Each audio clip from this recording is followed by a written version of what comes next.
Welcome to Breaking Par with Bernard Sheridan, the golf instruction podcast that helps you take control of your game. Now, here's your host, the founder of Par Breakers Golf Academy and certified Golf Channel Swing Fix instructor, Bernard Sheridan. So our guest today is Ed Teer. Ed Teer, welcome to Breaking Par. And you're down there in Williamsburg. How's the weather down there right now? It's cold today. It's real cold up here in Pennsylvania too. And it's damp today. So supposedly there's supposed to be a front coming through over the course of the next day or so. So I'm sure that we'll both get hit with that pretty well. So give us a little bit of insight into your philosophy on the golf swing, and I want to say, when you are meeting a new student, or what are the things that you work on usually first? Good question. Or the golf swing, I don't have a model. I'm not opposed to models. I'm fine with all the models out there. A lot of my students and a lot of very good players, they sort of have a style. They have a way they swing. That could be inside out, outside in. And my goal is to help them control the ball better, to do it more often, so that when they look up, the ball is hopefully where they want it to be. And so, yes, I certainly will change swings. We can start from the bottom, but I find that most of my clients aren't interested in a total change in how they move their bodies. And as we know more and more about the development of new motor skills, it's difficult, it's hard. It takes a lot of time and a lot of patience. And so if I can find 1, 2, or 3 things that they could do a little better physically, a couple things that tend to be, they overswing. They try to swing too hard, which is different than swing too fast. I want them to swing the club fast. The better they can strike it, the farther it goes. The game is or can be easier. So I'm just looking for them to be able to, I call it a cone. If they can have a cone, an area through which their golf ball always travels, that's step 1. That's the basic skill.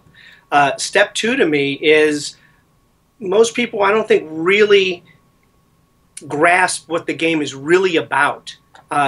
Simply keep the ball in play. Keep it in play. Stop hitting it in the woods. Stop hitting it into the hazards. Keep the ball in play. And then with a reasonable or better or improved or whatever you'd like to call it, short game and putting, you're playing golf. It makes you happy. And that could be for someone who shoots 100 to someone who shoots 70. When I kind of, there's a few cliches I use. I know I don't always love them, but and we've all heard these. The drive often determines your highest score on a hole. You hit it out of bounds, the score is rising. Your short game and putting will often determine your lowest possible score on a hole. So kind of understanding that we need to hit it solid, control the direction, and have as good or improving short game and putting as you can is going to make you a better golfer. So what are the majority of the players that you're working with, you find, that come to you, and what I mean by that is it lower handicaps? Is it the middle of the road guy who is like a 12 to 20 handicap? Is it higher handicap players? Is it mostly beginners? Is it juniors?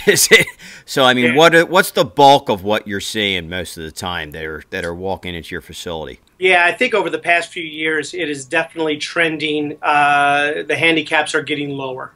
As I teach more and more, I'm definitely, now some of them are students that I've had when they were higher and they just continue their journey. But I would say the vast majority are 90 to 95 with, it's going to be very easy to get to 85. They strike it solid. They just don't always know where, and their decision making on course isn't very good. So I kind of put them in that sort of middle handicapper because they're capable ball striking, just not capable of making the sound decisions to get them closer to that 85.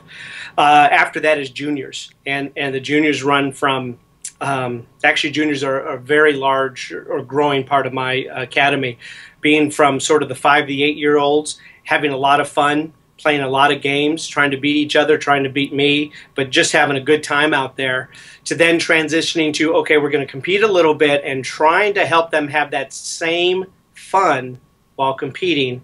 And then, I've been very lucky. I guess I've been doing this 8 or 9 years, and I've also already had, I guess, three college players, one of which has picked up 2 victories, and so that whole side of it is growing as well. And so, yeah, I always want my players to have fun. I want them smiling out there. Good shots, bad shots. The journey should be fun for them. Doesn't mean we don't work hard. Doesn't mean I don't drive them. It doesn't mean I don't want them to be constantly uncomfortable so they can improve. But that improvement has to be fun. Otherwise, they'll leave the game very quickly. Now, a lot of the things that you give your students to work on, as for drills or practice habits, are they pretty much, because I know that we were speaking before we went on the air, and you mentioned that you are now the assistant golf coach at William and Mary. And that's exciting news, and congratulations on that. Thank you. And do you find that with practice habits or things that you're having those players do, are those college students, are you trying to get your normal players to work on those same type of things, or vice versa? Oh, yeah, good question. I think as a whole, even sometimes the college players, which they'll probably hear this, they don't always practice well. We hear practice with a purpose. I'm not sure that everybody, from the high handicapper to the better player, really practices all that well. We hear the catchphrases now: block practice, random practice, and compete or transfer practice. And I think if you're if you shoot 100 or you shoot 70, the way to get to the next step is through those 3 types of practice. We either have to remind ourselves or develop particular skills in block practice. We then have to make them random, because that is what golf is. It's random. We never hit from the same place, same angle. The grasses are different. Our shoes are different. Clubs could be different. There's all sorts of things that are different. So we need to get into random, and then we need to get into compete or transfer training. And that could be X out of 10 balls into an area. It could be X out of 10 balls into a perceived driving area. A lot of those drills can also be done on a golf course, playing non-traditional golf. Maybe you only play from 3 yardages inside 100. Maybe you only hit drives and then hit chip and putt. There's all sorts of different games. So I don't know that I give the same drills to everybody, but I definitely give them drills that will fulfill block, random, and compete based on what they need to improve. So then essentially you're having them work on more on their weaknesses than on their strengths, correct? Absolutely. There's no doubt about that, with just enough of drills for their strengths to keep them strengths, so that we're always adding to the skill list and never letting certain ones, get worse in any way. Sure. So in this day and age, I know that all of us are extremely busy, and I know that everyone who I speak with, whether it's a fellow instructor like yourself, or whether it is students that I work with, I find that their lives are extremely busy, and they don't have as much time to devote to practice as maybe the golfer of yesteryear, like when I was a junior and growing up, or even when I was a young guy. I seem to have a lot more time back in the, and I'm going to reveal my age now, so back in the 70s and 80s, it just seemed like everybody had a lot more time back then than they do now. It seems like everybody's time is super filled. So when you are talking to those students, what is a good time frame that you have them work on their game?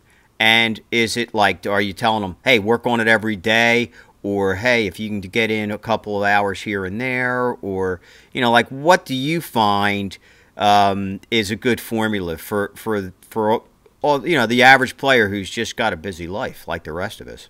Yeah, that's a great question. I think the good news is, at least in my experience, I find that people spend too much time practicing.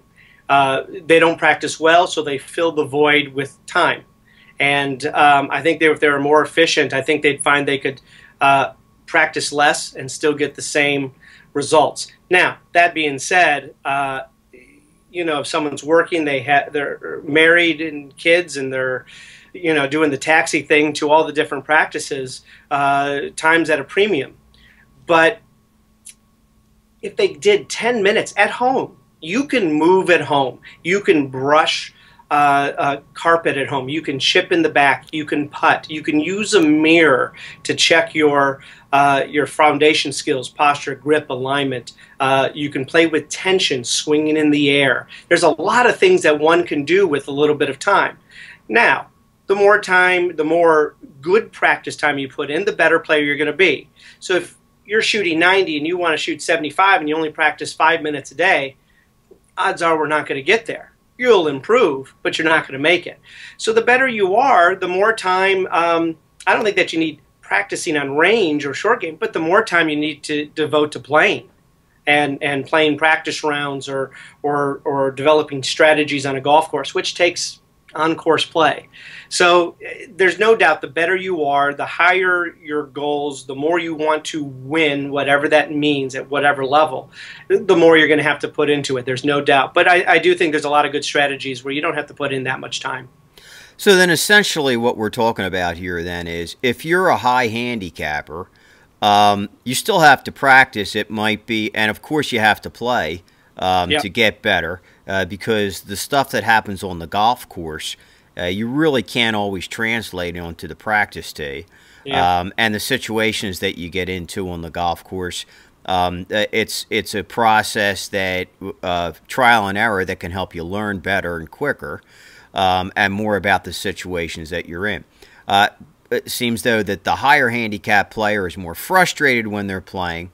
So then they feel like every time they go out there, even if they're playing more, they're not getting any better. So what you're saying is that the higher handicapper, if get in as much play as you can, try to get in a lot of practice too to help that play improve. Once you get to that play improve, you want to play more than you're actually practicing, or maybe go out there and play alternate shot or 2 balls, play best ball, play worst ball, Sure. that type of thing. Yeah, there's no doubt. Obviously the higher handicappers, it's ball striking. We got to hit it solid. We got to control its direction. So yes, some time does need to be put in, but I think they have the most to gain in giving the least amount of time. The better you are, the more time it takes to stay steeled and ready for competition.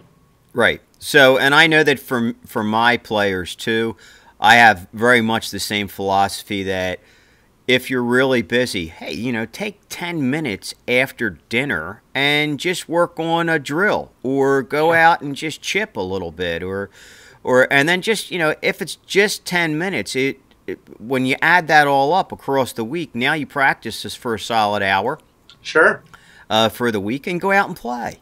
And it keeps you fresh, and it keeps your I guess I want to say those golf muscles working on a daily basis, as opposed to every other day, because it's not like you can't work the heck out of those golf muscles every single day, because it's not Sure. like you're going to be really sore or something like that, Right. unless you're playing a full round, which takes 4 hours to some case. Now, on the drills that you're using, or the things that you're using with your college players, is there specific, like when you get the team together for a practice, but it's a range practice, let's say, is there specific things that they work on as a group, or is it mainly that they're all individually working on things that they need to work on as players?